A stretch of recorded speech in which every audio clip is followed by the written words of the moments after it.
দুঃখের বিষয়, শেখ মুজিবের সমঝোতার মাধ্যমে সবকিছু নিজের পক্ষে আনার যে প্রত্যাশা, সেই আশায় গুড়ে বালি ঢেলে দেয় পাকিস্তানের সামরিক জান্তা।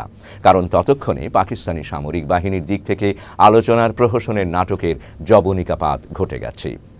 25শে মার্চ রাতে আক্রমণের সমস্ত প্রস্তুতি সম্পন্ন হয়ে গেছে।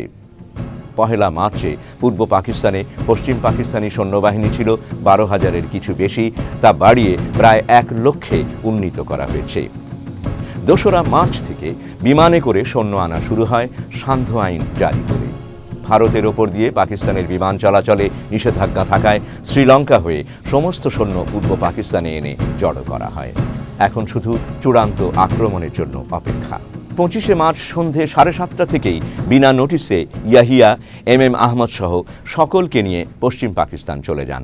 শেখ মুজিব পড়ে যান আশাভঙ্গের এক বিরাট বিপাকে। এমন একটি সংকটময় মুহূর্তে শেখ মুজিবের মতো একজন নেতার করণীয় কি থাকতে পারে, অথবা বাস্তবে তিনি কি করলেন? এসব বলার আগে আমাদেরকে আরেকটি বিষয় দৃষ্টিপাত করা অত্যন্ত জরুরি। আমরা দেখতে চেষ্টা করব শেখ মুজিব যখন আপোষ রফা নিয়ে বুঁদ হয়ে আছেন, এদেশের মানুষ তখন কি করছে। মূলত জনগণ তখন ছিল একেবারে বিপরীতমুখী। স্বাধীনতার স্পৃহায় তখন তারা ফুঁসছে। বরং বলা যায় জনগণ তখন তাদের নেতা থেকে অনেক দূর এগিয়ে গেছে। জায়গায় জায়গায় পিকেটিং হচ্ছে, সংঘর্ষ হচ্ছে, সামরিক বাহিনীর গুলিতে বহু জায়গায় অসহযোগ পালনকারীরা মারা যাচ্ছে।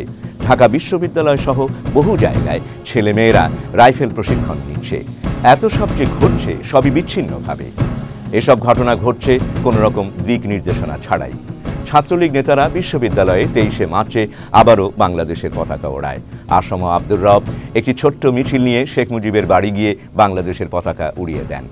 এতে শেখ মুজিব ছাত্র নেতাদের ওপর খুবই ক্ষিপ্ত হয়ে ওঠেন।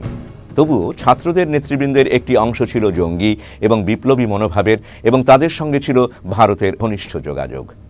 যখনই বিপ্লবী কোনো সিদ্ধান্তের প্রয়োজন হতো, শেখ মুজিব সবাইকে থামিয়ে দিয়ে বলতেন, সময় হলে আমি বিপ্লবের ডাক দেব।